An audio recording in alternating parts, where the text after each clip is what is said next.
Pues le damos nuevamente la bienvenida al maestro José Luis Flores Mota, director general adjunto de Hacienda Municipal en el INDETEC, a la maestra Esmeralda Santana Guzmán, directora de Desarrollo Administrativo del INDETEC, y a nuestra compañera Elizabeth Cariño, que pues es parte del INDETEC y una experta en estos temas, ¿verdad? Y sin más, pues vamos a comenzar. En primer término, pues le damos la palabra a la maestra Esmeralda Santana, quien nos va a hablar de un tema muy importante, ¿verdad? Y que está alineado con todo esto que les señalábamos con anterioridad, en donde hay una parte muy importante que es la del balance presupuestario, ¿verdad? En donde se busca pues ese equilibrio en las finanzas públicas y que ya está desde la ley de disciplina financiera establecido, hay muchas disposiciones respecto a qué es lo que deben de hacer los municipios para poder alcanzar este balance presupuestario. Y para tal efecto, nuestra compañera Esmeralda Santana pues nos va a hablar al respecto. Esmeralda, adelante por favor, este espacio es tuyo. Muchas gracias, Nacho. Buenos días a todos. Antes que nada, agradecer la invitación al INAFED a participar en esta tercera conferencia. Un saludo de parte del director general, el licenciado Carlos García Lepe. Aquí está conmigo mi director especial, José Luis Flores Mota. Y sin más preámbulo, pues vamos iniciando con el tema del día de hoy, que vamos a ver la disciplina financiera medida en un enfoque a partir de la deuda. Y para esto me voy a permitir compartir la pantalla. Bueno, vamos a ver el tema de reglas fiscales y disciplina financiera que a partir del inicio de la ley de disciplina financiera por allá por en el 2016, en la parte de la deuda se va rigiendo bajo estos preceptos, ¿no? Para ello, bueno, vamos a darle una revisadita a las reglas fiscales, a lo que nos dice sobre estas reglas fiscales la ley de disciplina financiera de las entidades federativas y los municipios. Y también vamos a ver algunas reglas, digo, hay muchas en la ley de disciplina financiera, pero las que consideramos más relevantes para ustedes que están apenas iniciando, sumergiéndose a esta temática tan importante. Primeramente, como les comentaba, a partir de que surge la ley de disciplina financiera, el tema de la deuda se relaciona mucho con la disciplina financiera. Primeramente, bueno, pensando en qué es la deuda la vamos a entender, bueno, como cualquier tipo de financiamiento u obligación que contrate un municipio. La disciplina financiera viene a regular un poco más que ese endeudamiento, regula los recursos públicos y la manera en la que se están administrando, de manera tal de reducir un poco el endeudamiento y a tener ahora sí que una disciplina en el ejercicio del gasto. Entonces, la disciplina financiera estamos hablando de una toma de decisiones correcta para lograr satisfacer nuestras necesidades económicas. La disciplina financiera viene a regularse a través de la aplicación de reglas fiscales, que no es un tema exclusivo de México ni de los gobiernos subnacionales, sino que realmente encontramos reglas fiscales a lo largo de todo el globo terráqueo y en los diferentes gobiernos, tanto nacionales como subnacionales. Esta aplicación de reglas fiscales nos lleva al manejo, a un adecuado manejo de los recursos públicos que propicien finanzas públicas sostenibles y responsabilidad fiscal. ¿Responsabilidad fiscal en quiénes? Pues en quienes están administrando los recursos públicos, provocando o coadyuvando a una mayor estabilidad y bienestar. Partiendo de este concepto de reglas fiscales, ¿qué es lo que lo origina? Lo originan conductas de irresponsabilidad fiscal. ¿De qué? De quienes están entrando o de los quienes están administrando los recursos públicos en los diferentes entes gubernamentales, ya sea de los gobiernos nacionales, en este caso subnacionales, entidades federativas y municipios. ¿Qué pasaba? Eran conductas o son conductas en las que estamos gastando más de los recursos que estamos obteniendo. recursos de todo tipo, podrían ser transferencias, podrían ser aportaciones o ingresos propios. El tema aquí es que estamos gastando más de lo que nos está ingresando. Ahora sí que esta diferencia entre el gasto y el ingreso, pues nos estaría provocando un endeudamiento. Si la conducta se va repitiendo, pues estaríamos cayendo en una deuda insostenible, la generación de una crisis fiscal. Analizando este comportamiento en términos de una gráfica, tendríamos el gasto en la parte superior de la gráfica que va creciendo constantemente en un periodo hipotético. Y por otra parte, pues el ingreso se mantiene igual. En el primer año, pues el déficit va a ser pequeño, el segundo va a ser el del año anterior más el de ese año, el tercero el de ese año más el de los otros 2 años, y así se va a seguir comportando en un efecto bola de nieve, provocando una crisis fiscal en el ente público, si no existe ahora sí que una disciplina financiera en la utilización de los recursos. Entonces, bueno, precisamente estas reglas fiscales lo que tratan de evitar y limitar, pues es la irresponsabilidad fiscal, evidentemente propiciando responsabilidad fiscal en los administradores de los recursos. Es decir, bueno, ahora nuestro ingreso menos nuestro gasto tendría que ser, en este sentido, mayor o igual, ¿no? Entonces estaríamos generando una sostenibilidad fiscal. Con esto, ¿qué buscamos? Cuando hablamos de sostenibilidad fiscal, hablamos de contar con los recursos suficientes, pero a lo largo del tiempo, no solamente en el corto plazo, sino también en el mediano y en el largo plazo. Si ahorita estamos gastando mucho más de lo que tenemos, a lo mejor estamos satisfaciendo todas las necesidades, porque además las necesidades son ilimitadas, pero en el largo plazo, ahora sí que ese equilibrio intergeneracional no se va a lograr, porque lo que ahora estamos nosotros gastando mal, en el largo plazo, lo van a sufrir las generaciones posteriores. Entonces, lo que se busca con la aplicación de estas reglas fiscales es precisamente finanzas públicas sanas, que propicien pues un desarrollo económico y bienestar social, tanto en el corto, mediano y largo plazo. ¿Qué nos implica la aplicación de reglas fiscales? Voluntad política y acuerdos. O sea, la aplicación de reglas fiscales ahorita en los gobiernos subnacionales, pues que requirió que se pusieran de acuerdo, y particularmente ahora, que es una ley general, pues tuvo que haber voluntad política de los diputados, de los senadores y en sí del Congreso para la aprobación de la ley. Hubieron múltiples discusiones, pero finalmente se lograron estos acuerdos que propiciaron precisamente la generación de esta ley, que trae varias reglas fiscales que no buscan enfadarnos, sino lo que buscan es esas conductas que propicien la responsabilidad fiscal en los funcionarios públicos. Buscan control y rendición de cuentas, y más adelante vamos a ver que también la transparencia, porque estamos transparentando todos los endeudamientos a través del sistema de alertas, el registro público único, y estamos dando cuentas de lo que estamos utilizando y hacia dónde lo estamos utilizando. Estos tipos de reglas fiscales son diferentes. La más importante que encontramos en casi todos los gobiernos es la regla de balance fiscal o presupuestario. Esta regla lo que va a buscar son equilibrios, lo que comentaba Nacho a un principio, buscan equilibrios entre los ingresos y los gastos. Es decir, a todo gasto va a corresponder una iniciativa de ingreso. También hay reglas de ingreso, que estas lo que van a buscar es imponer límites en la producción de ingresos para determinado tipo de gasto. Las reglas de gasto nos van a imponer limitaciones en algunos capítulos, partidas en específico de gasto, en el crecimiento sobre todo de lo que se está gastando en estos capítulos o partidas en particular. Las reglas de financiamiento nos van a imponer límites en el servicio de la deuda, en el stock de la deuda o en el destino de financiamiento. Y las reglas de procedimiento tienen mucho que ver con la forma en la que contratamos la deuda.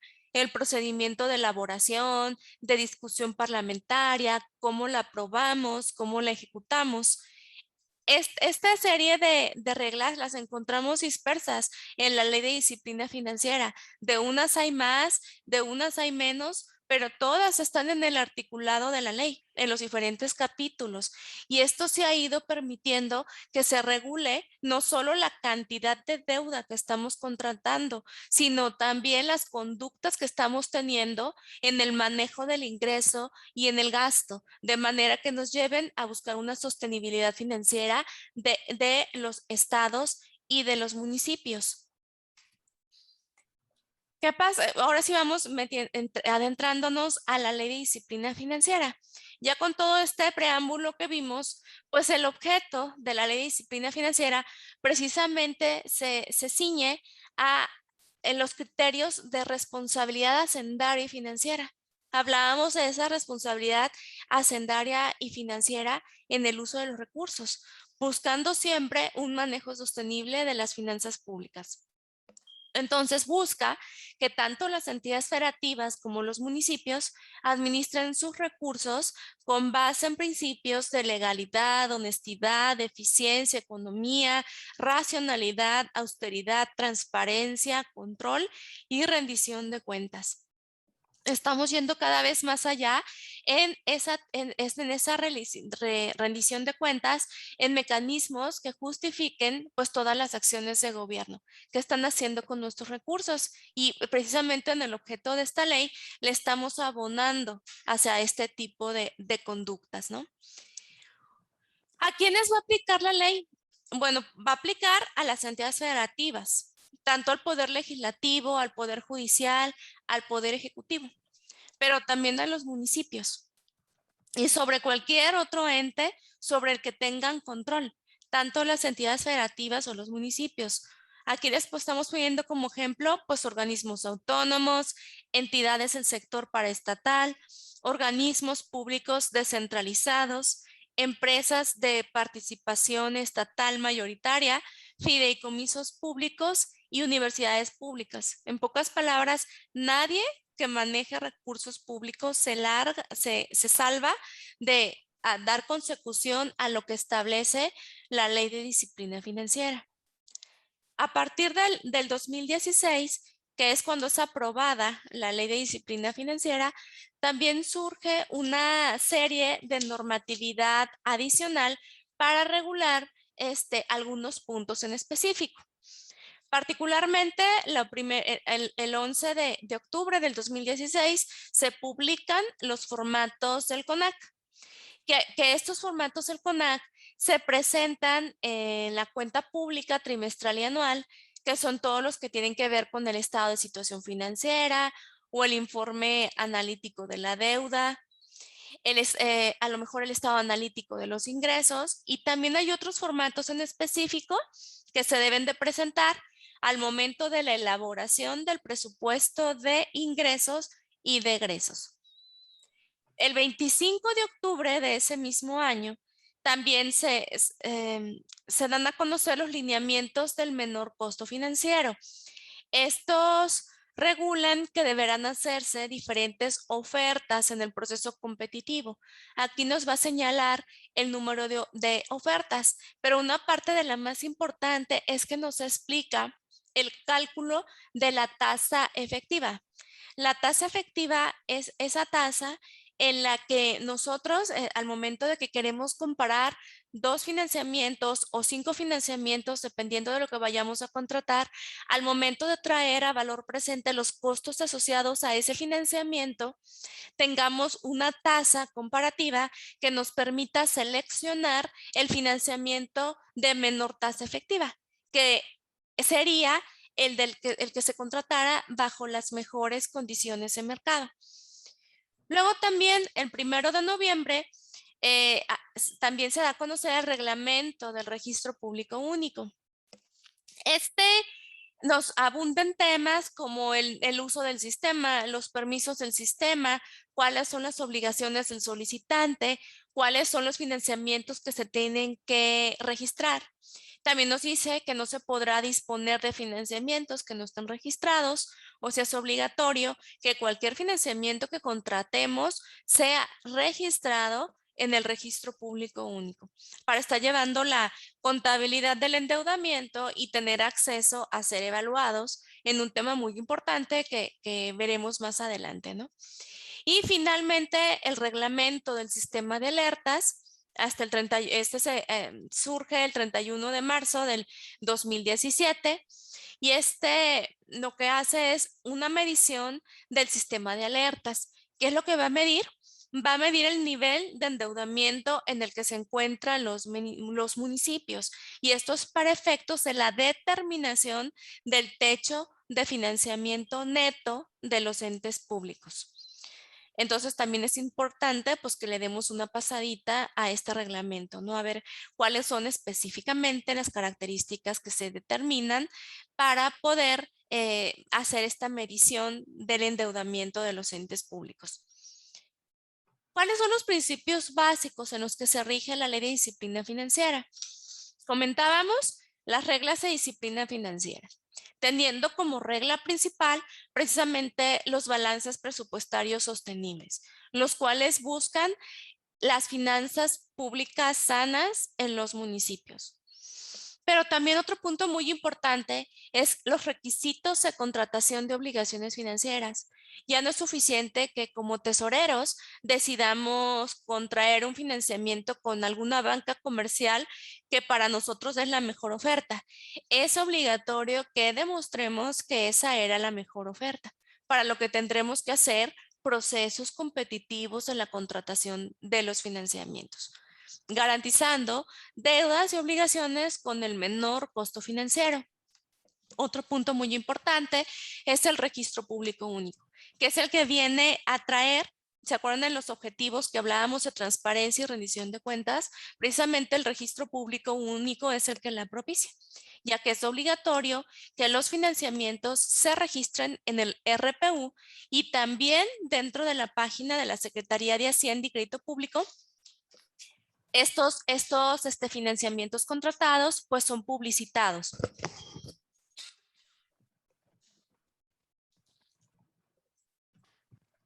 Ay, perdón, se me fue la voz. Otro punto importante es el sistema de alertas, que este es el que nos va a hacer una medición de los niveles de endeudamiento en el que se encuentra cada uno de los municipios, que obviamente cuenten con deuda o que quieran endeudarse y requieran conocer cuál es su techo de financiamiento neto.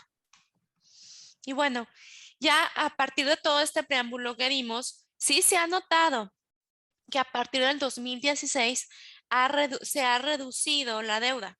Digo, nosotros no creemos que la deuda sea mala. En sí que un municipio se endeude puede propiciar a la generación de proyectos que propicien, no sé, el desarrollo económico, el desarrollo social en los municipios. Sin embargo, sí se estaban notando conductas en el endeudamiento que no iban precisamente a propiciar un mayor desarrollo en los municipios, sino que se endeudaban a lo mejor en el corto plazo, y esto iba solamente a gasto corriente. A partir de la disciplina financiera, pues hemos visto que sí se ha reducido el endeudamiento y que somos un poquito más conscientes de la responsabilidad que tenemos al momento que estamos administrando los recursos públicos. Particularmente, vamos a hablar ahorita de algunas reglas de la Ley de Disciplina Financiera. Hablábamos de la de balance presupuestario. El artículo 19 de la Ley de Disciplina Financiera nos habla del balance presupuestario sostenible. Aquí nos especifica que los ingresos totales del ente público deberán ser mayores o iguales que el gasto total menos las amortizaciones. Hay un balance secundario en el que solamente se consideran los recursos etiquetados y se conoce como balance presupuestario de recursos disponibles sostenibles.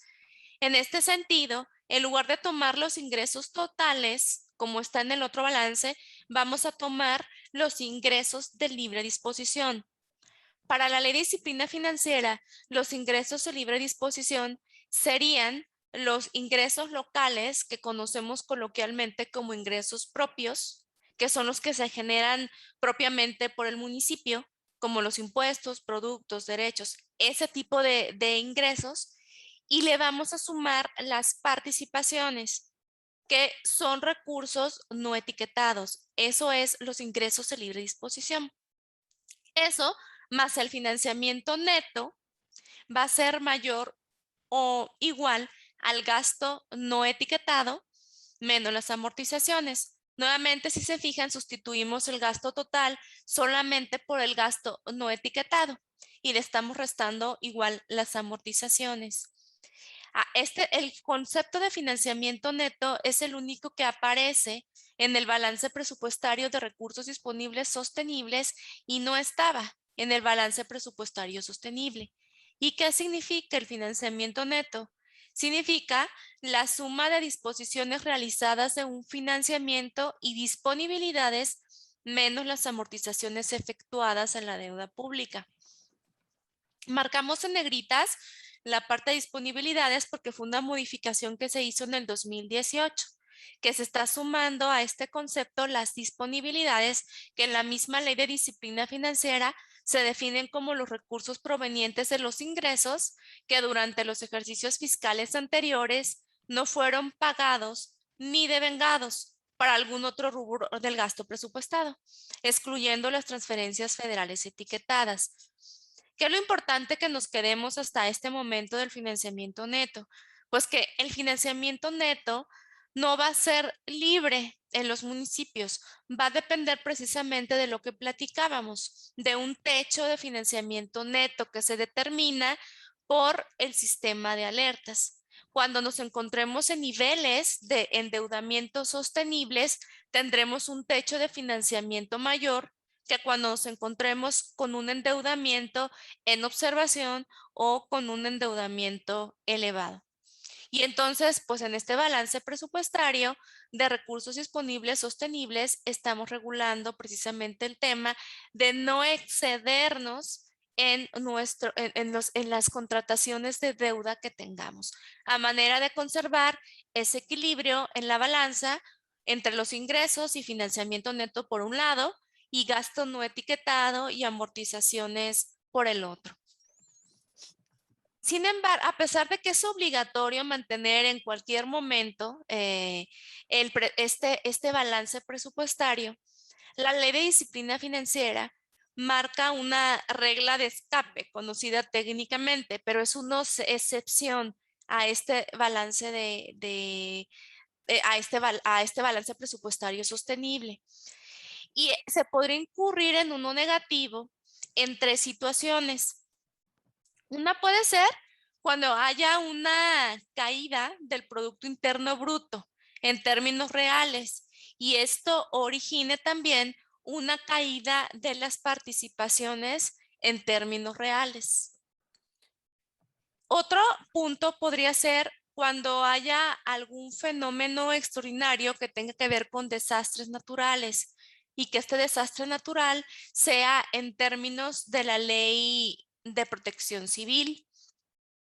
Y otro punto importante es cuando estamos implementando medidas de largo plazo que mejoren ampliamente el balance. O sea, van a ser medidas en las que se mejore este balance, ya sea porque se generen, por ejemplo, mayores ingresos o menores gastos en el mediano o largo plazo. Entonces aquí tendríamos que estarlo sustentando, trayendo a valor presente neto dicha medida, pudiendo garantizar que el costo sea menor de la medida cuando lo estamos implementando. También otro punto es que si incurriéramos en un balance presupuestario negativo, es obligatorio que demos a conocer a la legislatura local sobre este balance. Y también dentro de lo que le demos a conocer sería cuál de estas tres es la razón excepcional que está justificando nuestro balance presupuestario negativo. También vamos a tener que explicar ¿Cuáles son las fuentes que vamos a utilizar para hacer frente a este balance, para cubrirlo, para llevarlo a un balance positivo? Y también tendríamos que explicar cuál es el número de ejercicios y qué acciones son las que estaremos haciendo como municipio para llevar nuestro balance negativo a un balance de recursos disponibles sostenible, ¿no? Esta vendría siendo la regla de balance presupuestario, que pues es la más importante, que está buscando el equilibrio entre el ingreso y el gasto, ¿no? Y en el uso de los recursos públicos. Pero también hablábamos que existen otro tipo de reglas, particularmente que tengan que ver con ingresos. Encontramos la regla de ingresos excedentes, que nos habla precisamente de qué vamos a hacer cuando tengamos ingresos excedentes, hablando precisamente de ingresos de libre disposición en los municipios.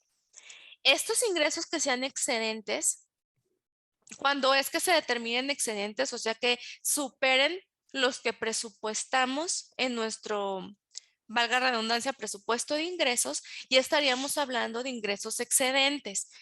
Estos excedentes los vamos a tener que destinar en los siguientes conceptos. Y aquí también va a jugar mucho el nivel de endeudamiento en el que se encuentra el municipio. En este sentido, bueno, tendremos que utilizar por lo menos el 50 o 30% para amortización anticipada de deuda, para DEFAs, pasivos circulantes, sentencias definitivas, aportación de fondos para desastres y pensiones. Va a aplicar el 50% del que hablábamos en el caso de que el municipio se encuentre en un endeudamiento elevado, y el 30% en caso de que el municipio se encuentre en un endeudamiento en observación.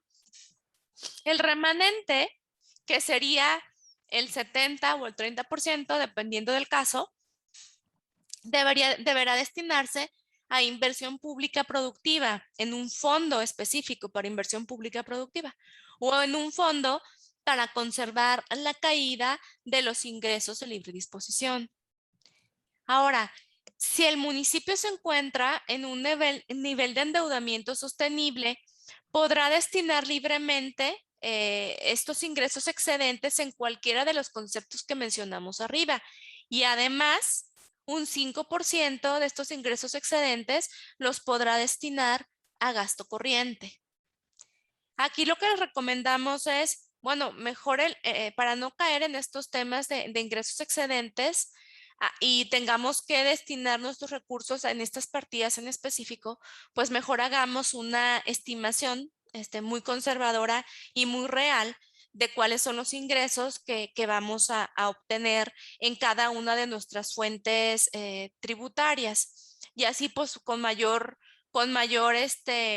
claridad podremos saberlo y no incurrir en temas de ingresos excedentes, porque luego finalmente si nos ingresó más, pues quisiéramos destinarlo a algún producto algún beneficio a lo mejor a los ciudadanos, algún proyecto que tuviera que ver con alguna mejora en específica, no sé, a lo mejor entrega de despensas, y pues no podremos, porque si son ingresos excedentes tienen que irse a estas partidas. Entonces lo conveniente es pues que estimemos bien los ingresos para que no caigamos en este tipo de circunstancias.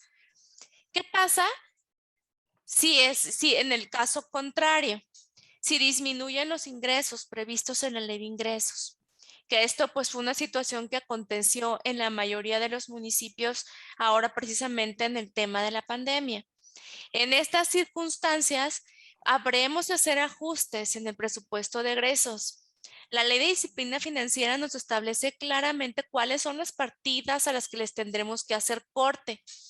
Entonces, la primera partida, y en este orden que están aquí, 1, 2 y 3, primero hay que recortar gastos de comunicación social. Si no nos ajusta, nos vamos a gasto corriente, siempre y cuando no nos metamos con los subsidios que son integrados directamente a la población. Y en un tercer punto, gastos en servicios personales, pero no en sueldos, sino en concepto de percepciones extraordinarias. Si ya le dimos corte a las 3 partidas y aún así todavía no podemos complementar esta disminución de ingresos.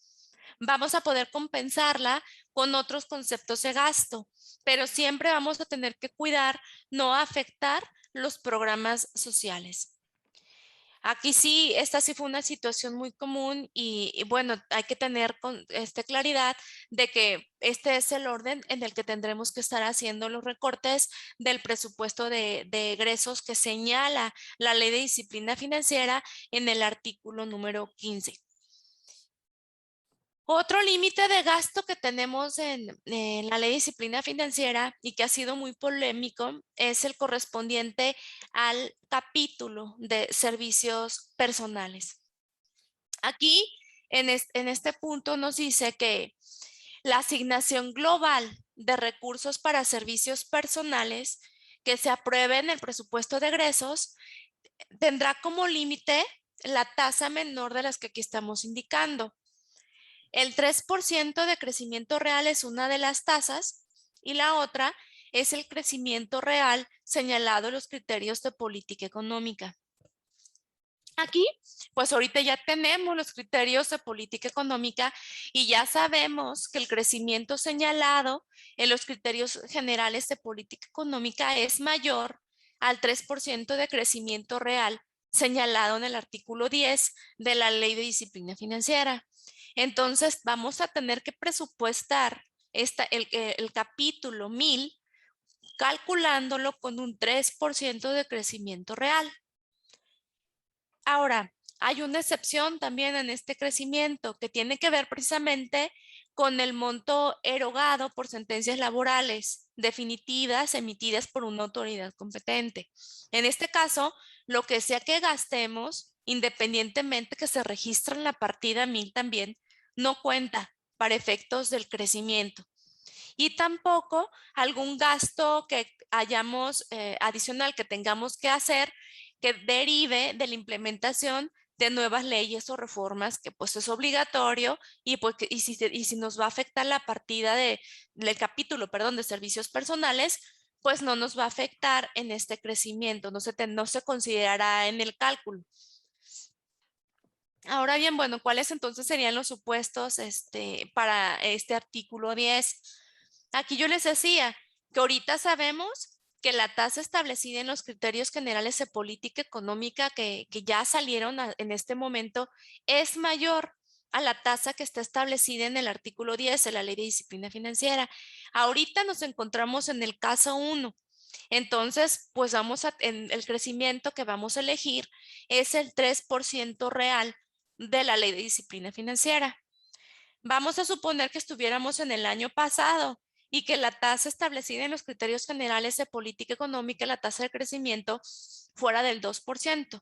Bueno, no fue del 2, pero vamos a suponiendo que estamos en una condición de crisis y que fuera del 2%. Y la tasa establecida en la Ley de Disciplina Financiera es el 3%.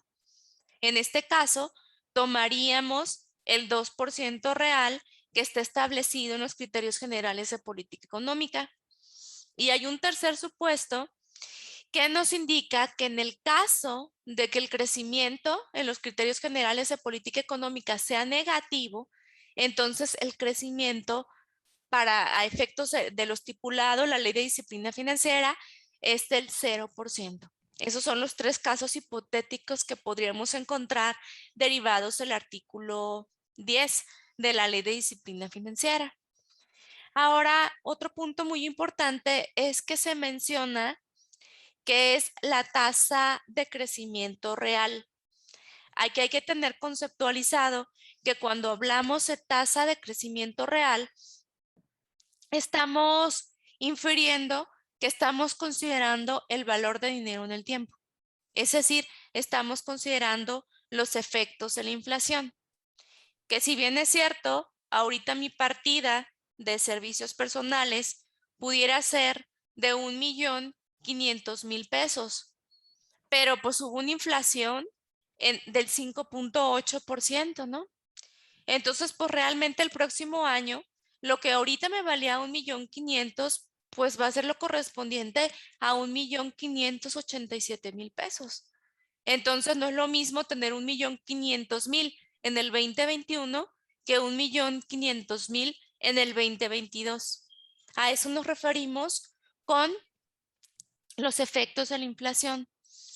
Habla del 3% de crecimiento real.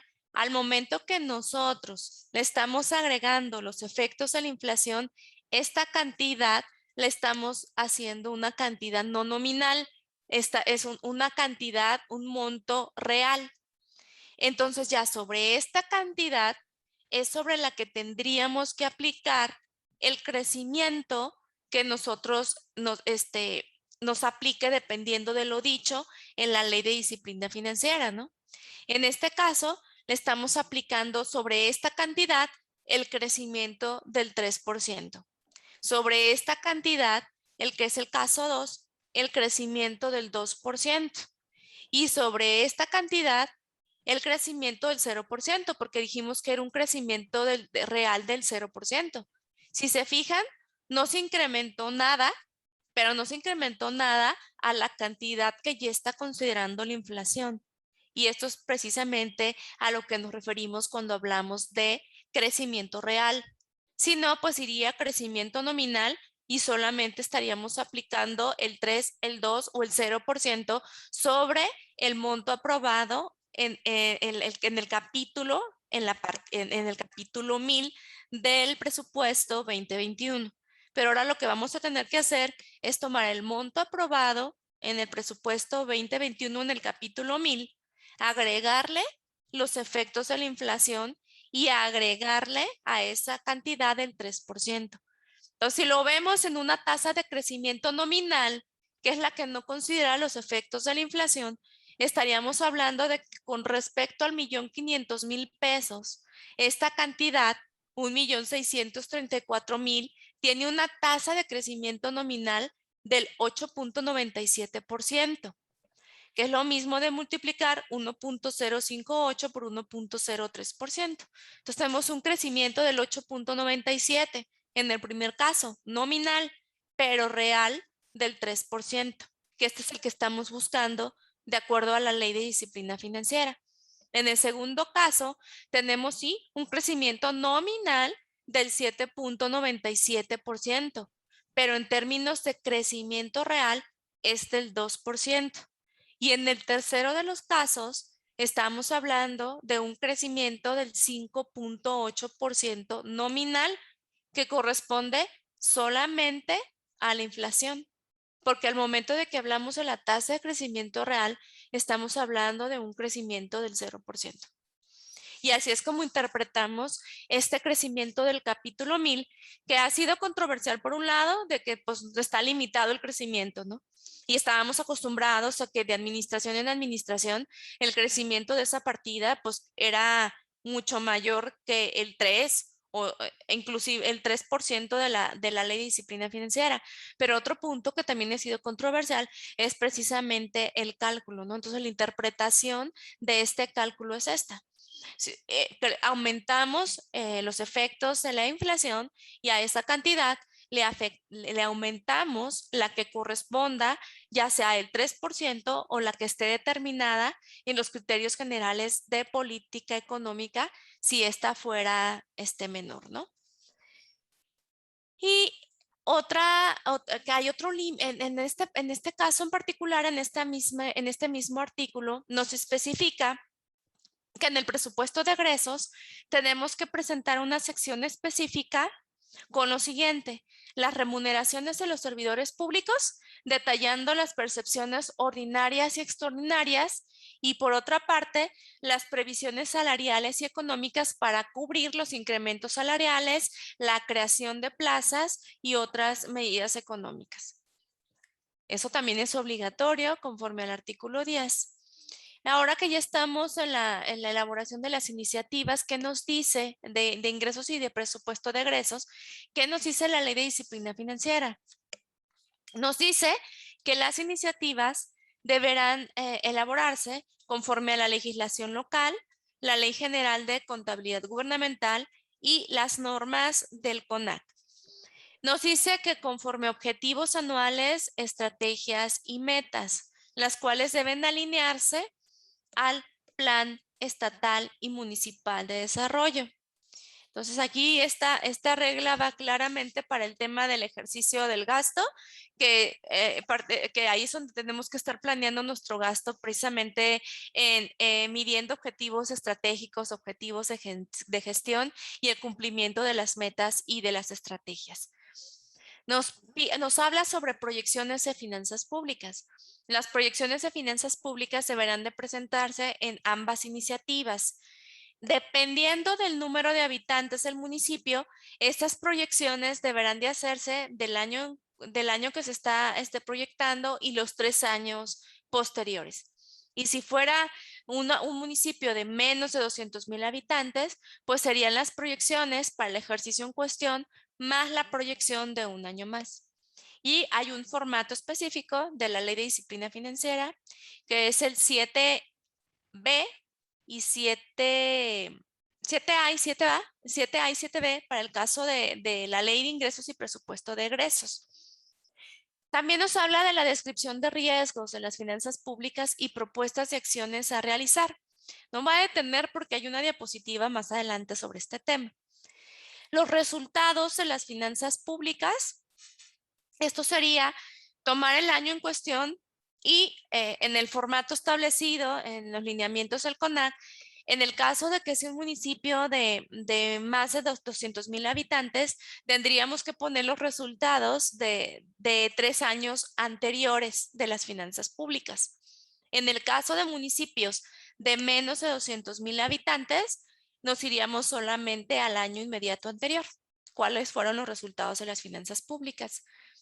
Sobre las estimaciones de participaciones y transferencias federales, nos dice que deberán de elaborarse de manera que consideren no exceder de las estimaciones previstas en el presupuesto de egresos de la Federación y la Ley de Ingresos de la Federación, que ya no tarda ya en aprobarse, ¿no? Estamos a 13 de noviembre, por ahí por el 15 de noviembre ya vamos a tener esos documentos para que los podemos utilizar para la elaboración de estos, tanto de la ley de ingresos, si ya la presentaron sería del presupuesto de egresos, que es donde más tenemos que estar considerando estas estimaciones.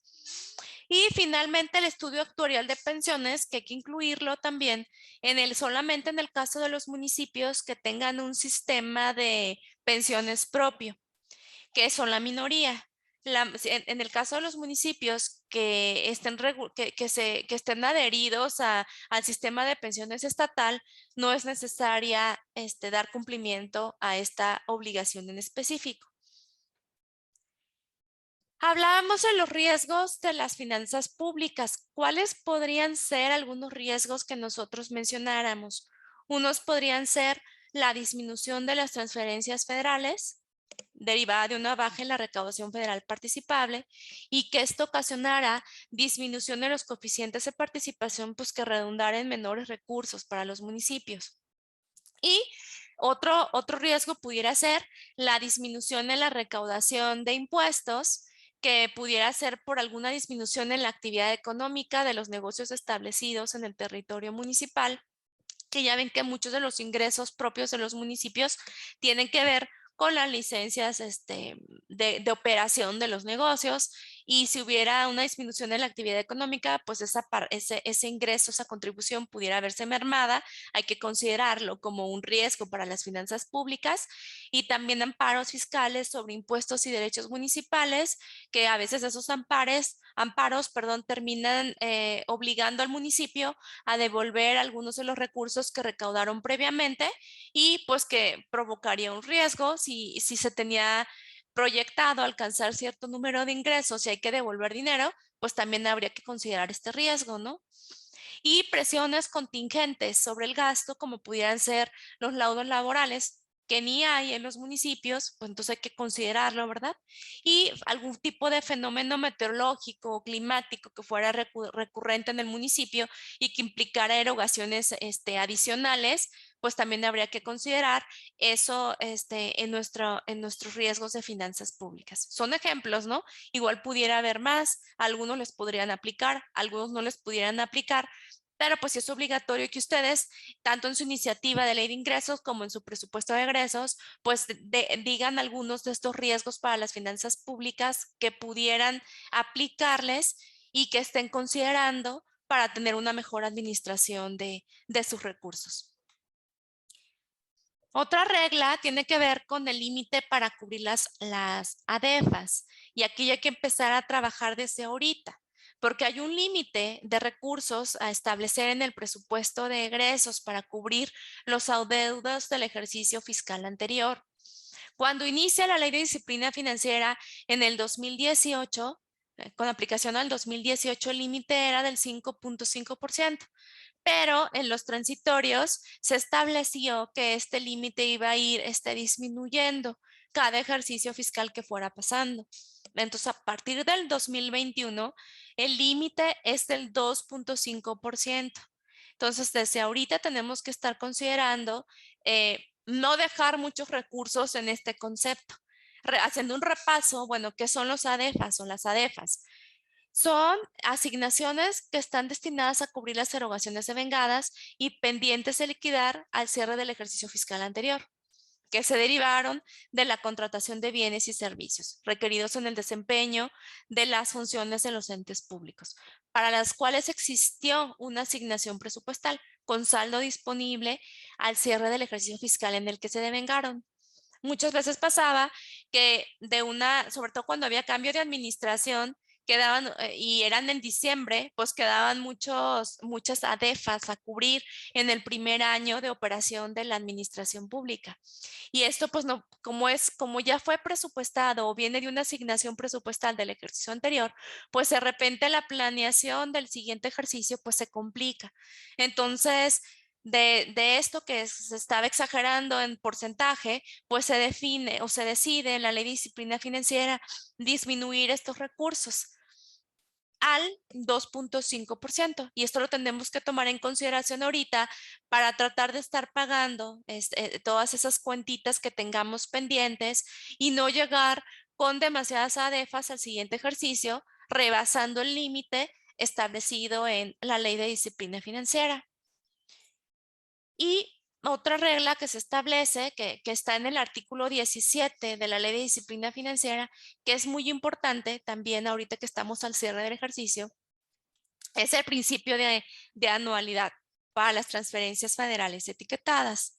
En el caso municipal, pues generalmente viene a aplicar a los recursos y aportaciones federales que no son insignificantes en los municipios. Estamos hablando del más del 30% de los ingresos de los municipios a nivel nacional. Estos pues tienen que acotarse a lo que dice este principio. ¿Y qué nos dice? Bueno, nos habla de tres supuestos principales. Uno de ellos es que el recurso de estos fondos no lo comprometemos al término del ejercicio. El 31 de diciembre sería del 2021. Si llegáramos a no comprometerlos, hay que regresar los recursos y tenemos hasta el 15 de enero para reintegrarlos a la TESOFE, en el caso de que no se hayan comprometido. Acuérdense, haciendo un repaso de lo que vimos en la transmisión anterior, compromiso nos referimos a la materialización del compromiso a través de un convenio con el proveedor o contratista, un acta de fallo a cualquier etapa administrativa previa, que muchas veces viene siendo a lo mejor la orden de compra que le damos al proveedor. Al momento de que nosotros ya establecemos esa firmita del funcionario que ya recibió algún tipo de proveedor, pues ya estamos hablando de un recurso comprometido. Entonces, en este supuesto de que no lleguemos a esa etapa, es decir, que no hay un compromiso con algún proveedor, estaríamos hablando de que el ejercicio no lo comprometimos. Entonces, ese dinero lo tenemos que regresar a la TASOFE a más tardar el 15 de enero. Otro segundo supuesto, ahora sí lo comprometimos. Si establecimos este convenio con el contratista y el recurso de este fondo se comprometió. En este caso, entonces, durante los primeros 3 meses del siguiente ejercicio, del 2022, vamos a devengar, ejercer y pagar el recurso. y tenemos a más tardar 3 meses, ¿no? Y si no lo hicimos, entonces el remanente o el recurso que no devengamos, ejercimos o pagamos, lo vamos a tener que regresar a más tardar el 15 de abril a la TESOFE. Y ya el tercer supuesto nos habla de recursos etiquetados con algún tipo de calendario de ejecución. Acá, bueno, pues habrá que comprometerse también conforme lo estipulado en el convenio y también habrá de devengarse el recurso, ejercerse o pagarse el último mes de calendario de ejecución. Entonces, pues ahora sí que ahora los que estamos ingresando a las administraciones públicas y ahorita que ya estamos en noviembre, pues hay que ponerle un foquito rojo a este tema, ¿no? Hay que tratar de ejercer lo más, bueno, de hecho no ejercer, comprometer lo más que podamos de estos recursos para no vernos en la necesidad de devolverlos, porque es bastante lo que representan en los municipios y bastante lo que pudiera redundar en beneficios a los ciudadanos, porque estamos hablando de fondos que van precisamente al combate a la pobreza o algún tipo de obras públicas que tengan que ver con mejorar la calidad de vida de los ciudadanos que habitan en el municipio. Y bueno, con esto concluyo mi participación y pues ahí está mi dato en caso de que tuvieran alguna duda adicional y pues le cedo el micrófono nuevamente a mi compañero Nacho. Muchas gracias. Muchas gracias, Esmeralda. Pues un aplauso. Ha sido muy clara en cuanto a los conceptos que hay que transmitir en materia de disciplina financiera. Sin lugar a dudas que pues es muy importante que pues se tome nota de todo lo que has mencionado porque pues a final de cuentas estamos hablando del cumplimiento de la ley, ¿verdad? Y eso pues no exime a ningún municipio y por lo mismo sí es importante que podamos tomar en consideración cada uno de estos aspectos que has señalado, ¿verdad? Sobre todo aspectos que tienen que ver, por ejemplo, al momento de estimar los ingresos el próximo año, ¿verdad? Veíamos ahí que pues hay situaciones en las cuales se debe de asignar el gasto según el excedente en los ingresos o se debe de ajustar según lo que nosotros hayamos estimado de más. Entonces, sí, ahí es importante que podamos hacer una buena proyección de esos ingresos para que no podamos, no caigamos en esas situaciones que de repente sí nos van a limitar, ¿no? En cuanto a cómo nosotros podemos ejercer nuestro gasto por esta subestimación o sobreestimación en los ingresos, ¿verdad? Entonces, bueno, pues ahí está el tema. Muchas gracias, Esmeralda, por todo lo que nos has compartido ahorita, que sin lugar a dudas es de suma importancia para los participantes en este diplomado y el público que nos acompaña. A continuación, le voy a dar la palabra a mi compañera Paola Andrade para que por favor nos pueda leer comentarios y preguntas que han surgido hasta ahorita. Adelante, por favor. Muchas gracias, Ignacio. Muy buenos días a todos. Antes de comenzar con la lectura de comentarios y preguntas, quisiera agradecerles que estén el día de hoy en esta tercera sesión de este diplomado, así como también felicitar a nuestra ponente, la maestra Esmeralda Santana, por esta excelente participación. Asimismo, quisiera invitarlos a que sigan comentando en el chat y también realicen sus preguntas, las cuales van a ser contestadas por nuestras participantes. Ahora sí voy a comenzar con la lectura de algunos comentarios. Ignacio Bonilla nos comenta, el cumplimiento de las reglas de disciplina financiera ayuda enormemente a la estabilidad de las finanzas públicas, ya que obliga a mantener un equilibrio entre los ingresos y los gastos. Nuestro coordinador Rafael Cortés nos comenta, es ya reconocido que esta ley de disciplina financiera ha evitado lo que hubieran sido más quebrantos a nivel municipal. Enhorabuena por ello. Raquel Ramírez nos comenta, en el tema de crecimiento de nómina, mi queja es que a partir del año pasado no se aceptúa el tema de crecimiento en tema de seguridad. Eso mete en aprieto la seguridad de las ciudades. Y por último, Ignacio Bonilla nos vuelve a comentar, el riesgo en la disminución en las transferencias federales se podrá aminorar en la medida en la que los ingresos propios se fortalezcan. De ahí la importancia de buscar siempre el fortalecimiento de los ingresos propios. Y tenemos 3 preguntas, las cuales voy a ir leyendo una por una para que nuestra ponente nos conteste. La primera es de City Santos a través de Facebook, que pregunta, ¿en el sistema de alertas solo aparecerán los municipios que se registren en el registro público único? Sí, efectivamente, hay unos municipios que si no se están registrando, o sea, si no están registrando sus deudas en el registro público único, pues no van a tener ningún tipo de evaluación. Y al momento de que se quiera adquirir algún tipo de endeudamiento, sí necesitamos que se nos digamos, se nos asigne el nivel de endeudamiento del municipio. Ustedes ahorita no encuentran, yo creo que ni la 10ª parte de los municipios que cuentan con algún tipo de endeudamiento. Y también, para buena noticia, la mayoría se encuentran en semáforo verde. Y eso, bueno, eso les permite tener un techo de financiamiento el más amplio, que es el 15% de sus ingresos, el 15% de sus ingresos. Entonces, ahorita digo, estamos en buenas condiciones en caso de que se quiera adquirir un financiamiento y detecten cuando van ingresando que existe y no está registrado, pues yo les recomendaría que inicien con el registro de ese financiamiento para que tengan ahora sí que una evaluación de su nivel de endeudamiento. Muchas gracias. Eric Ricardo Laureano nos pregunta, una duda, ¿los criterios generales de política económica los emite CONAC, INEGI, Banxico o la Secretaría de Hacienda? Es parte del paquete económico.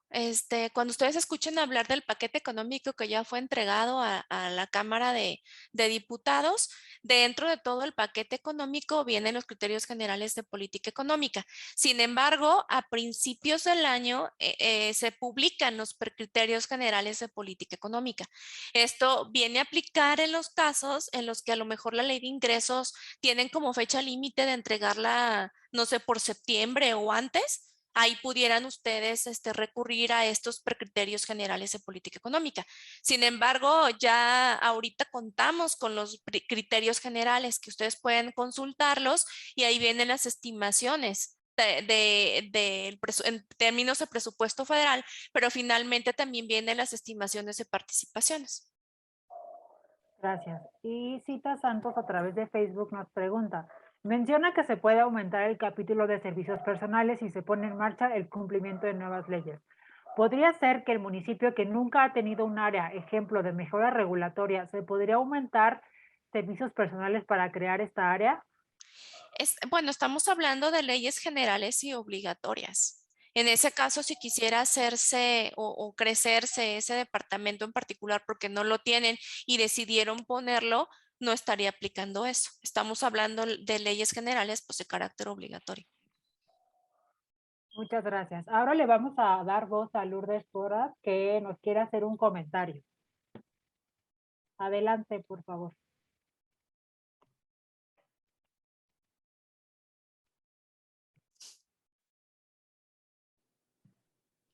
Buenas tardes, ¿me escuchan?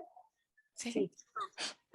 Bueno, yo tengo una duda. ¿Qué procede, por ejemplo, cuando en una administración no se toma en cuenta el capítulo 10, justamente, el artículo 10, perdón, de la Ley de Disciplina Financiera, lo que nos acaba de explicar, licenciada, del 3% máximo en cuestión de aumento en el ramo 1000? Ujú. Es el caso de ahorita de mi municipio, no he podido hacer el cálculo en cuestión de, bueno, con dinero, pues, porque no tengo acceso a esa información, pero sí por número de plazas. Y bueno, esto presumiblemente daría un resultado mucho mayor que el 3%. Se aumentó la cantidad de plazas el 72% más. La administración anterior tenía 330 plazas. Esta administración hasta julio estaban contratadas 586 personas. Entonces, bueno, con respecto a lo que usted nos explica, lo más probable es que estemos muy por encima de ese 3%. Entendí que es en cuestión de dinero. En ese caso, ¿qué procede? O sea, digo, por supuesto hablar con el presidente, pero si el presidente no lo quiere tomar en cuenta, ¿qué procedería? Bueno, ahorita en una, o sea, lo que yo le diría, si ustedes están apenas ingresando, pues que no se repitiera esa conducta cuando ustedes estén a cargo de o tomen las riendas del municipio. Sí, estamos hablando del monto global en términos económicos del capítulo 1000. Entonces, pudiera ser que no creo, porque si estamos hablando del 70% de crecimiento en las plazas, pues yo creo que evidentemente está súper rebasado ese monto. Sí van a tener posiblemente observaciones de los entes de fiscalización, porque la ley de disciplina financiera actualmente no solamente está siendo verificada por la fiscalía, digamos, por el orden de fiscalización estatal, sino también pudiera ser algún tipo de observación a nivel federal. Entonces yo sí haría la observación pertinente al alcalde. Digo, no creo que den de baja esa aprobación de plazas, pero sí habría que decir que eso sí es una amonestación en términos de la ley de disciplina financiera. De hecho, por eso comenzó, porque había este tipo de conductas cada cambio de administración. Las plazas se incrementaban bastante y estos incrementos en términos económicos pues sí significaban una carga al municipio, y no solamente en este ejercicio fiscal, sino en los posteriores, porque la gente ya está contratada. Y esto viene a mermar el tema de las finanzas en los municipios. Digo, en términos jurídicos específicamente, ¿cuál sería la sanción? Honestamente, no soy abogada, no la tengo clara, pero sí le podría decir que seguramente van a tener observaciones de los entes de fiscalización. Entonces yo sí al menos haría la observación desde mi campo de trabajo hacia a lo mejor a la Contraloría Municipal, por ejemplo, de lo que está pasando, ¿no?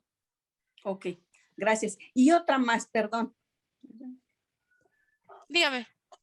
Sí, con respecto al último tema que tocó, hablaba de que, bueno, es posible dejar recursos comprometidos y que, bueno, se irían ya ejerciendo, devengando, ejecutando para el siguiente año. Bueno, ¿ahí hay algún porcentaje máximo de cuánto se puede dejar comprometido o es libre? No, haga de cuenta, si usted compromete nomás un peso y tenía 500 pesos, va a tener que regresar 499 pesos. O sea, lo que no esté comprometido de todo el recurso que le fue transferido en ese tema de aportaciones federales, si no está comprometido, lo va a tener que regresar. Por eso les digo que este tipo de situaciones pues no son favorables en los municipios, digo, hablando de que la mayoría se financian precisamente en este tipo de fondos. Entonces yo lo que recomendaría es que comprometerlo todo o comprometer el mayor porcentaje posible. De hecho, en términos de la ley de disciplina, es para no regresarlo. Hablar de regresarlo significa que no se utilizó y no se benefició a nadie con ese recurso. Al momento de que lo comprometemos, pues ya nos da un placito mayor de 3 meses el siguiente año, pues para continuar con el proceso o el ciclo presupuestario hasta que lo paguemos el recurso. Pero si nosotros llegáramos solamente a comprometer un peso, pues es lo único que nos vamos a quedar para beneficio del municipio, y el resto del dinero pues no lo vamos a aprovechar. Entonces no hay un límite en específico. Si no se compromete nada, se regresaría el 100% del recurso a la TESOFE a más tardar el 15 de enero del siguiente ejercicio. Entonces sí, ahí sí fíjense bien para que logren al menos, si tienen todo sin comprometer, pues al menos que logren comprometer la mayor parte posible del recurso. Gracias.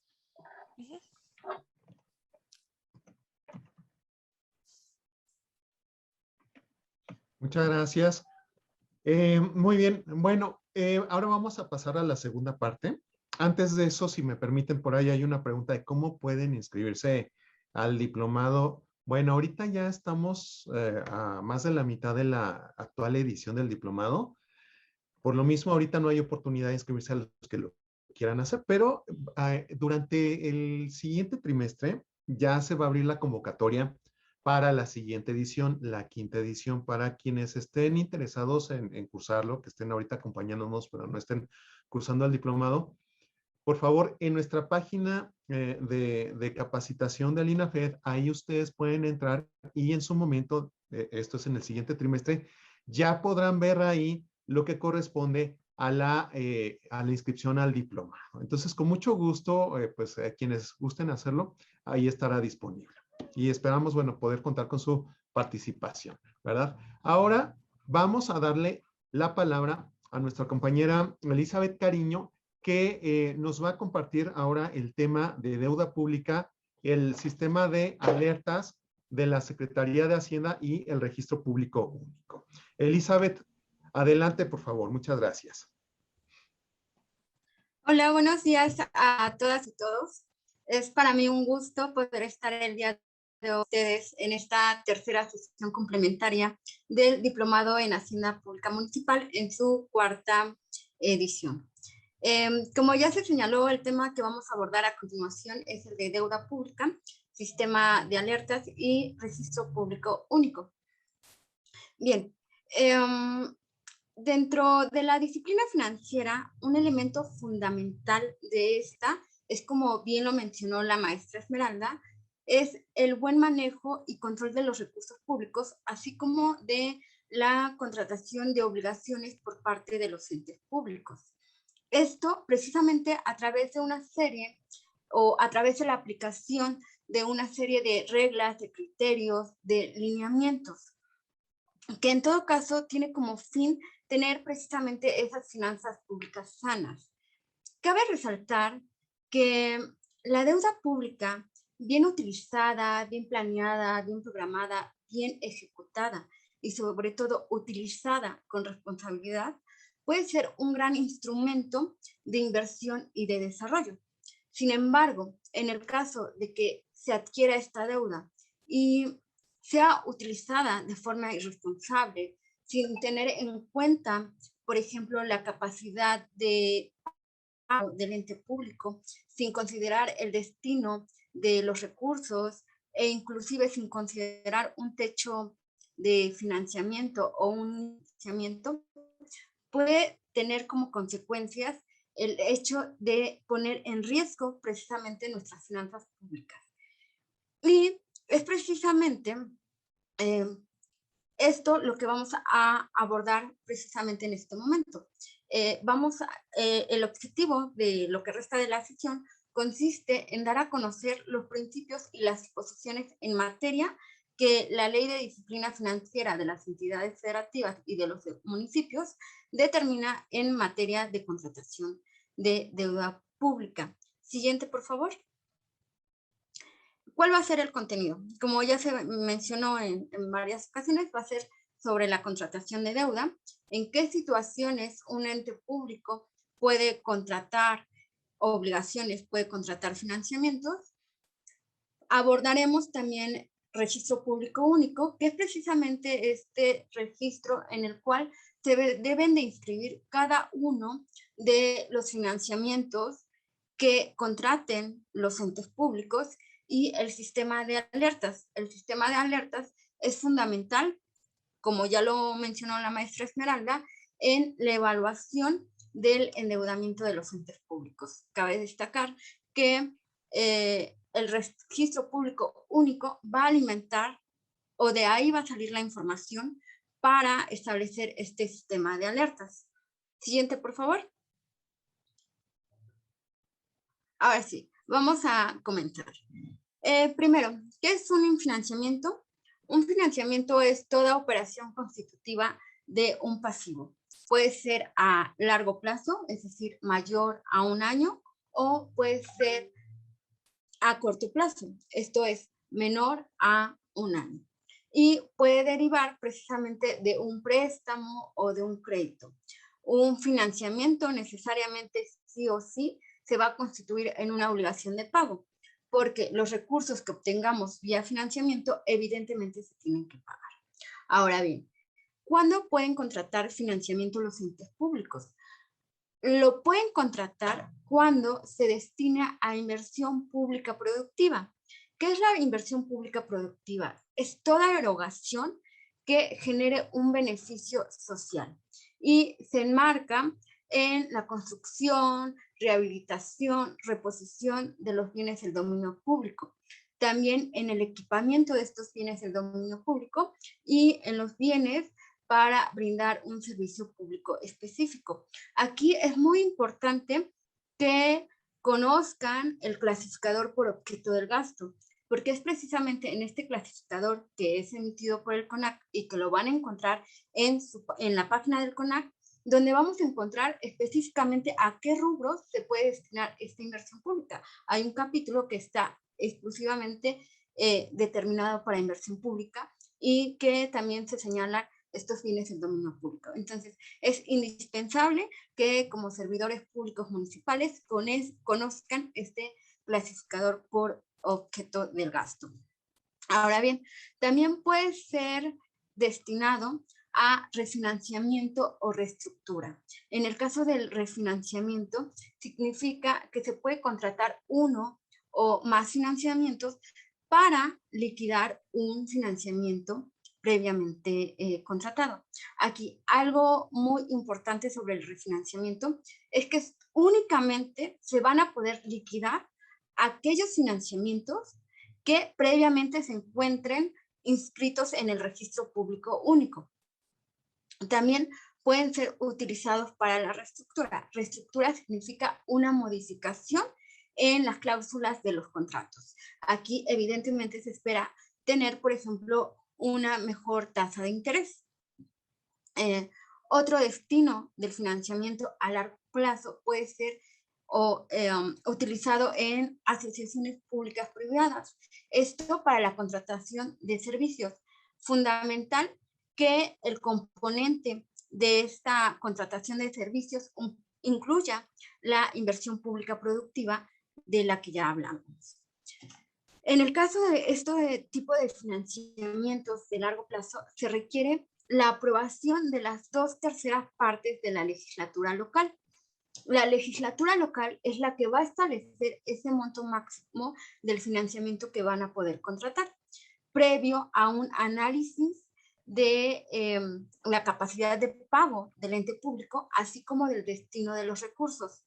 También es fundamental que sepan que en el caso del refinanciamiento o reestructura, no se va a requerir de la aprobación de las 2/3 partes de la legislatura local, siempre y cuando se cumplan una serie de criterios establecidos en la propia ley. ¿Cuáles son estos criterios? Uno, que no se incremente el saldo insoluto de la deuda. Es decir, el saldo insoluto es lo que queda del financiamiento por pagar. Que se mejore la tasa de interés es otro elemento, y que no se amplíe el plazo de vencimiento del financiamiento. Son los criterios que debemos de tomar en cuenta, y es solamente cuando se dan estos criterios en refinanciamiento o reestructura que no se requiere de la aprobación de las 2/3 partes de la legislatura local. Siguiente, por favor. Ahora bien, también la ley es muy clara al establecer con quién los entes públicos no pueden contratar financiamiento. Y esto es cuando se deban de pagar en moneda extranjera, con gobiernos de otras naciones y con sociedades particulares extranjeras. Esto se entiende como parte de la soberanía, o sea, no ponerla en riesgo al contratar financiamientos con estas entidades, que como ya se dijo, no se puede contratar financiamiento con esto. Siguiente, por favor. Ahora bien, en la contratación de deuda se debe de establecer un proceso de contratación de financiamiento. Esto a través de un proceso competitivo. El proceso competitivo va a depender del monto solicitado del financiamiento. Por ejemplo, cuando el municipio solicite un monto de 10 millones de unidades de inversión o más, entonces el proceso competitivo debe de incluir al menos 5 diferentes instituciones financieras. Y de estas 5 ofertas, se deben de obtener al menos 2 ofertas irrevocables de financiamiento. Las solicitudes de financiamiento se deben de solicitar en los mismos términos y se debe de contratar aquella que presente las mejores condiciones de mercado. También, si una oferta no cubre el monto a contratar, se pueden considerar más propuestas, siempre y cuando se respeten las condiciones de mercado. Ahora bien, un proceso competitivo en el caso de que no se obtengan estas dos ofertas irrevocables, se puede determinar por una única ocasión como desierto. Entonces, se vuelve a hacer el proceso competitivo. En caso de que nuevamente no se obtengan estas dos ofertas irrevocables, el ganador será aquella oferta que se haya presentado en tiempo y forma. En el caso de que el monto solicitado por el ente público sea menor a 10 millones de unidades de inversión, también se establece un proceso competitivo. En este caso, la invitación va a ser a al menos 2 diferentes instituciones financieras y de igual forma se debe de obtener aquí una oferta irrevocable. Siguiente, por favor. Ahora bien, vamos a entrar a la parte de las obligaciones de corto plazo. Como ya lo mencioné, este tipo de obligaciones son aquellas que son menores a 1 año. Y la Ley de Disciplina Financiera establece que son con esta condición y que se contratan con instituciones financieras y deben de destinarse a cubrir necesidades de corto plazo. Algo muy importante también aquí de señalar es que no se va a requerir de la autorización del Congreso local en las obligaciones de corto plazo cuando se cumplan las siguientes condiciones. El saldo insoluto, es decir, ese saldo que ya habíamos dicho que es el que no se ha pagado, no exceda del 6% de los ingresos totales aprobados en la Ley de Ingresos. Y se paguen en su totalidad a más tardar 3 meses antes del término del periodo de gobierno de la administración correspondiente.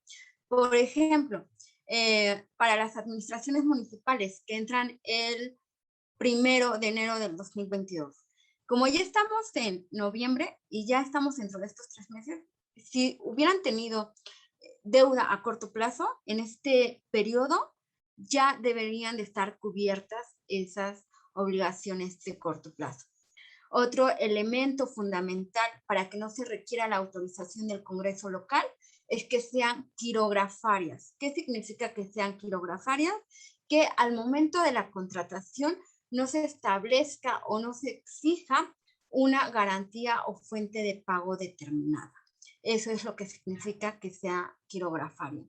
Y indispensable, las obligaciones de corto plazo deben de registrarse, valga la redundancia, en el registro público único en los tiempos determinados en el reglamento del registro público único. Y evidentemente se contraten bajo las mejores condiciones del mercado, es decir, a la tasa efectiva más baja. Siguiente, por favor. Pasemos a la parte de la deuda estatal garantizada. ¿Qué es la deuda estatal garantizada? Es aquella que cuenta con el aval del gobierno federal y que precisamente por contar con este aval va a ser más barata.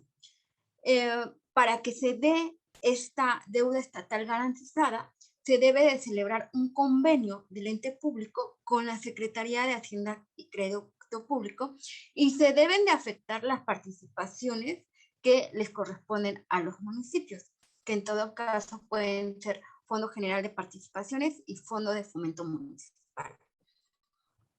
El porcentaje de deuda que puede contar con este aval del gobierno federal va a depender del año en el que se encuentre la vigencia del convenio. Por ejemplo, si se encuentra en el primer año, la deuda garantizada va a ser de hasta el 25% respecto a los ingresos de libre disposición. Si ya se está en el segundo año de convenio, entonces este porcentaje va a ser de hasta el 50% y si se encuentra en el tercer año hasta el 75% para finalizar en un cuarto año hasta el 100%. Muy importante señalar que en caso de que el ente público incumpla con el pago de la deuda estatal garantizada, no va a poder contratar más deuda estatal garantizada, no va a contar más con este aval del gobierno federal. Y además deberá de pagar los costos asociados a esta deuda estatal garantizada e incluso se deberán de acelerar los pagos determinados. Recordemos que se encuentran afectadas las participaciones correspondientes. Siguiente, por favor. Ahora bien, como ya se había mencionado, es en el registro público único en el cual deben de registrarse cada uno de los financiamientos y de las obligaciones contratadas por los municipios. Esto incluye tanto aquellas que sean a largo plazo como aquellas que sean a corto plazo. El registro público único es muy importante porque aquí se van a transparentar cada uno de los financiamientos obtenidos por los municipios. Se va a determinar, se va a establecer, se va a decir cuál ha sido el monto contratado, a qué tasa, con qué institución financiera, bajo qué término. Entonces, por eso se da transparencia a los financiamientos obtenidos por parte de los entes públicos. Entonces, aquí también se van a registrar, modificar y cancelar las inscripciones de financiamientos y obligaciones. Como ya lo había señalado la maestra Esmeralda y lo quiero reiterar, es que para disponer de los recursos de los financiamientos se necesita que se inscriban este financiamiento en el registro público único. Esto aplica para aquellos financiamientos de largo plazo. Se exceptúa de esta regla, por decirlo de alguna forma, es decir, de la disposición de los recursos, cuando se trata de deuda de corto plazo o de deuda de emisión bursátil. En estos casos sí se pueden utilizar los recursos antes de inscribirse al registro público único. Sin embargo, esto no significa que este tipo de deuda no tenga que ser inscrita. Sí se tiene que inscribir en el registro público único, tanto las de corto plazo, se tiene un periodo de 30 días naturales, y en el caso de emisión bursátil, un periodo de 10 días hábiles. Y bueno, como ya les había mencionado, pues se imprimen fechas de registro, montos, el nombre de la institución financiera, los mecanismos y garantías de pago. Ahora bien, ¿cuál va a ser el procedimiento? Para ocupar el registro público único, y 2, para inscribir los financiamientos.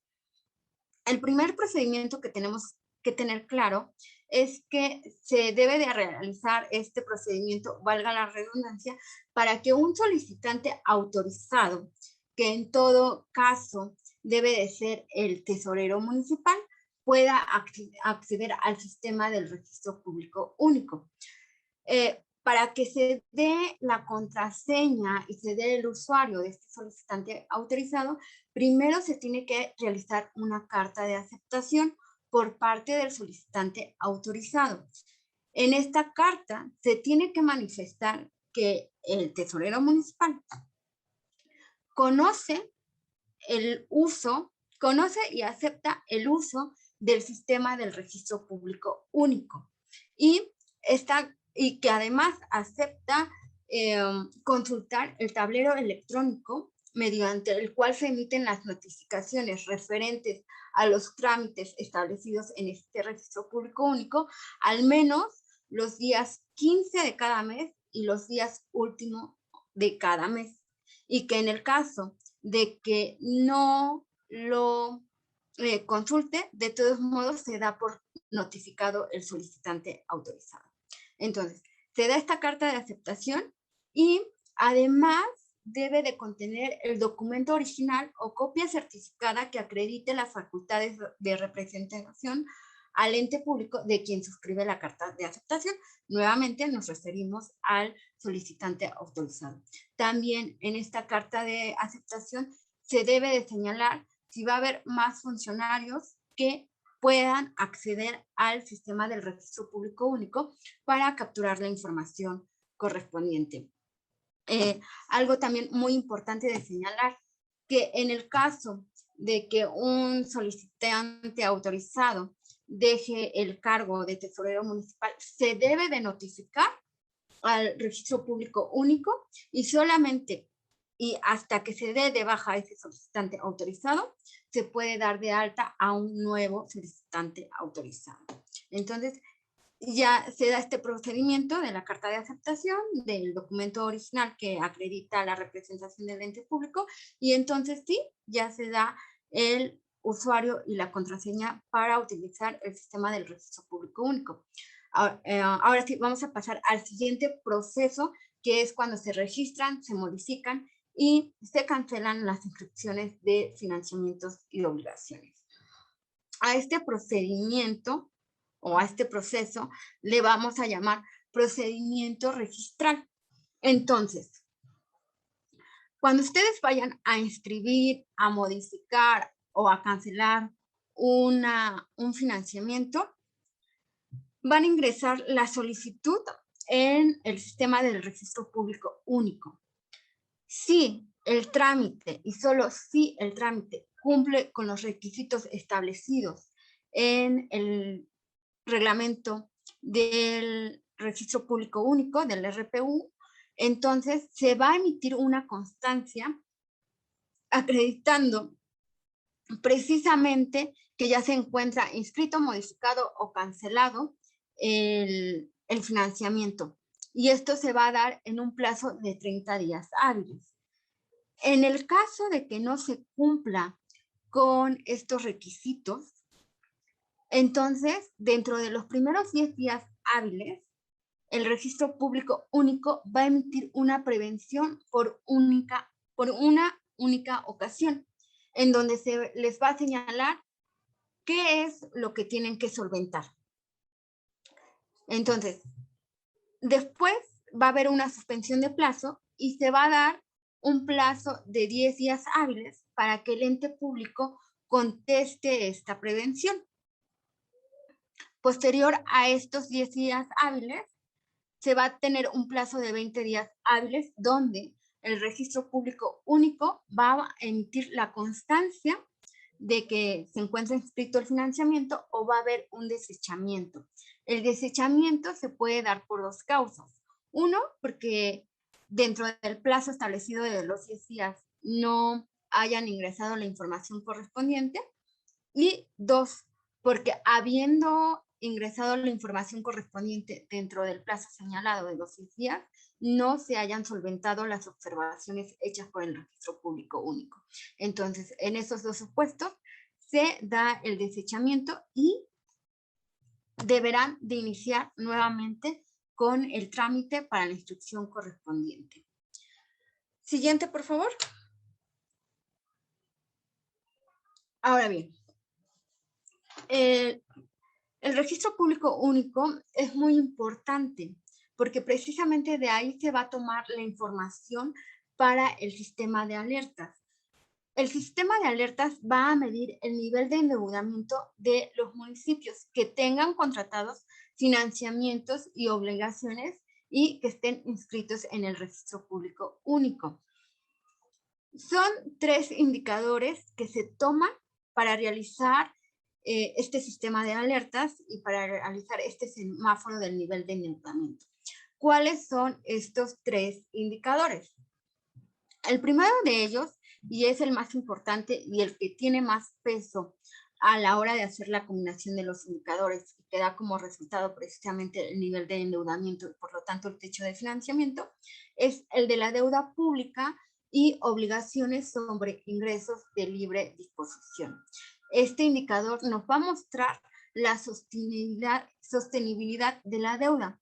Es evidente que a una mayor deuda sobre los ingresos de libre disposición va a haber una menor disponibilidad y por lo tanto van a necesitar más de sus ingresos para poder pagar esa deuda.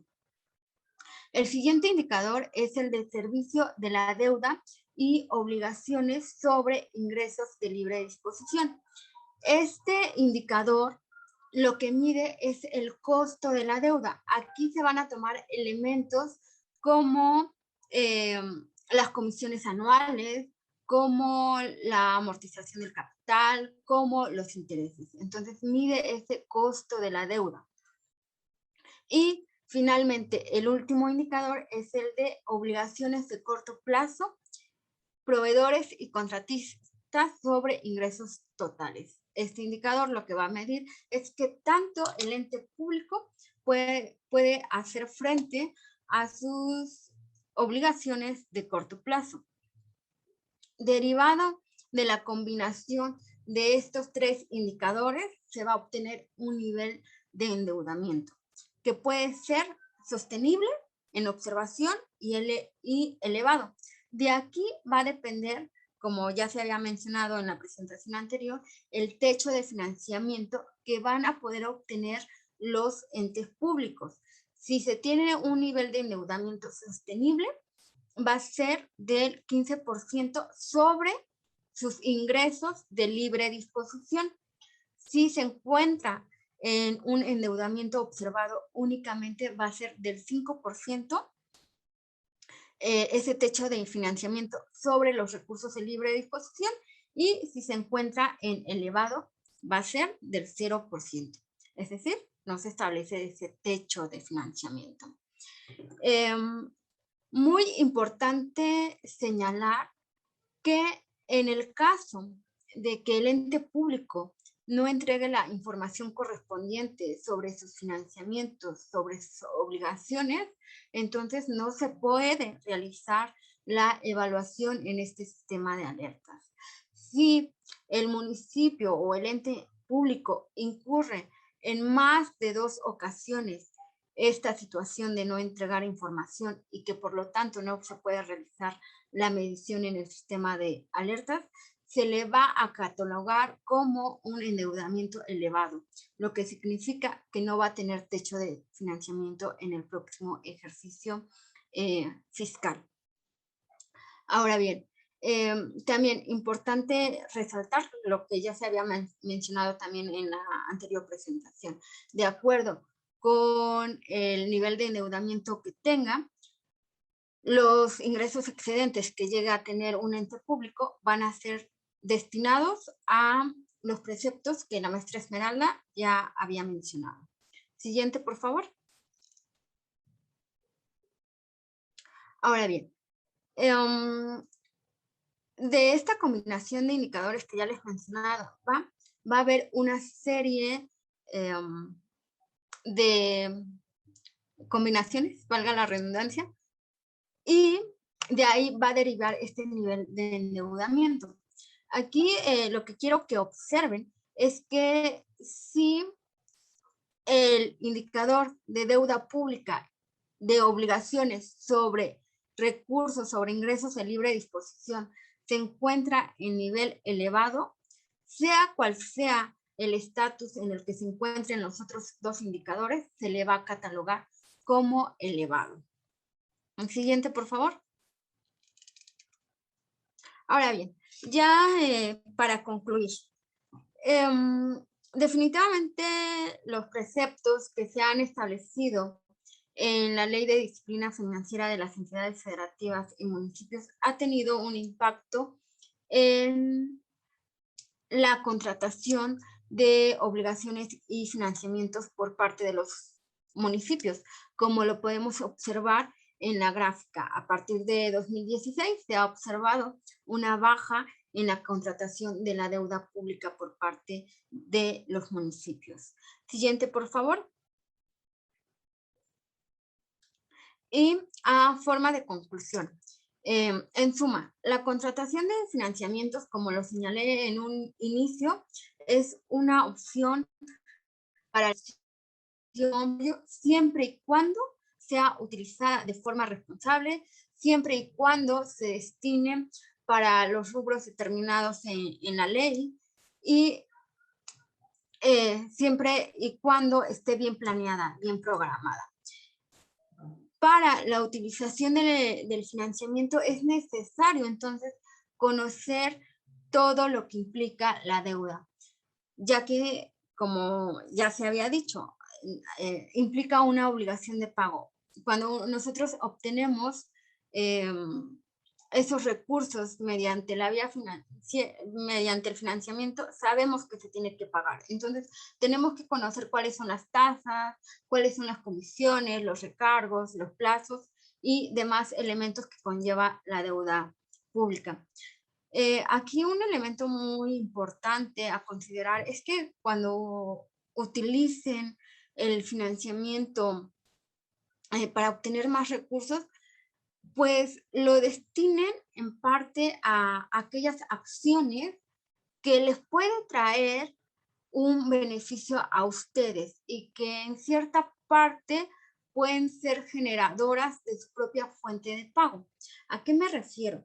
Por ejemplo, supongamos que ustedes van a contratar financiamiento para realizar un proyecto en alumbrado público. ¿Van a dar un beneficio social? Sí, sí lo van a dar. Pero también esta parte de alumbrado público lo pueden obtener lo pueden cobrar como un derecho.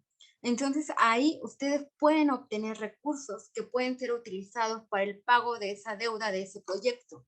Y que además, si por ejemplo ese proyecto de alumbrado público consiste en el ahorro de energía por cambio de lámparas LED, entonces también ese ahorro que se está generando de estas lámparas LED, pues también enviarlo a cubrir el financiamiento. Entonces hay que reflexionar sobre aquellas obras que podamos hacer con financiamiento, pero que generen esa fuente de pago. También es muy importante que se comparen todas las opciones con las que cuentan los municipios y que se contrate aquello financiamiento en el caso de que decidan contratar el financiamiento bajo las mejores condiciones de mercado. Y finalmente, se requiere de una estrategia, bueno, más bien una estrategia de financiamiento requiere necesariamente de una estrategia de fortalecimiento de los ingresos propios. Esto por lo que ya les comentaba. Cualquier financiamiento es una obligación de pago que debe de ser saldada, que debe ser liquidada. Y hasta aquí estaría con mi presentación. Les agradezco mucho su atención y quedo atenta a sus comentarios. Muchas gracias, Eli. Pues bueno, aquí tenemos este otro tema, ¿verdad? Que es parte de la disciplina financiera, en donde pues es importante que nosotros pues conozcamos esa opción. A final de cuentas, la deuda, la contratación de deuda es una opción que si sabemos manejarla adecuadamente puede ser bastante viable, ¿verdad? Entonces, digo, también tener este tema de que pues la deuda en sí no es mala, más bien depende de nosotros para los fines para los que la queramos utilizar y que tengamos esto que dice Eli, ¿verdad? Esta estrategia para poder hacer frente a los pagos de la deuda, que si lo vemos en el largo plazo puede ser de mucha utilidad para el desarrollo de determinados proyectos que pues sean de beneficio social, ¿verdad? Entonces, muchas gracias, Eli. Ya estamos cerrando esta sesión. Si nos permiten un momento nada más para poder leer una pregunta que tenemos y que con esto podamos terminar. Adelante, Paola. Gracias. Tenemos la siguiente pregunta de Gabriel Sánchez que nos dice, ¿se puede destinar la ayuda federal que percibe un municipio a pagar toda la deuda que haya contraído en el mismo ejercicio fiscal en el caso de que su población no exceda los 100,000 habitantes? Realmente aquí habría que ver la normatividad en materia de deuda pública del Estado de que se trate. Sin embargo, habría que determinar también a qué ayuda federal nos estamos refiriendo. En el caso de los recursos del Fortamun, del Fondo de Aportaciones para el Fortalecimiento de los Municipios, se puede destinar a obligaciones. Entonces, de aquí podríamos obtener recursos para pagar deuda. Gracias. Y tenemos una última que nos dice Jorge, que nos pregunta Jorge Pablo Velázquez, que dice, ante los posibles escenarios de crisis económica provocada por los factores diversos externos e internos y la pandemia, ¿qué posibilidades existen de que siga disminuyendo el endeudamiento de los municipios o de que se dispare en algún momento? Pues aquí realmente habría que hacer un análisis de la situación. Aquí lo importante es que ustedes como municipios controlen sus recursos públicos, controlen sus ingresos y sobre todo controlen su gasto. Muchas gracias, Eli. Son las dos preguntas que teníamos. Muchas gracias, Paola. Esmeralda, un favor, si quisieras hacer un comentario respecto a esta última pregunta, por favor.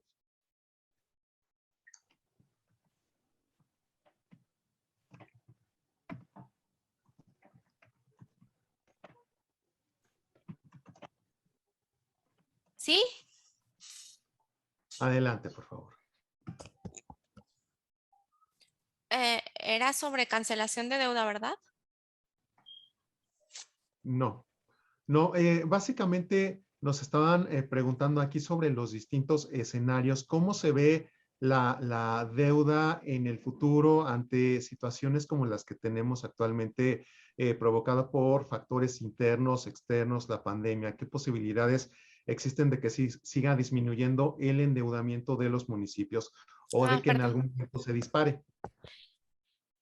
Nosotros lo que notamos es que a pesar de la pandemia, el endeudamiento no se incrementó, al contrario. Usted se ha estado ya controlando el tema del endeudamiento en la medida de que los funcionarios públicos se empiecen a capacitar y se están capacitando constantemente, se empieza a conocer un poquito más las repercusiones de una deuda mal planeada.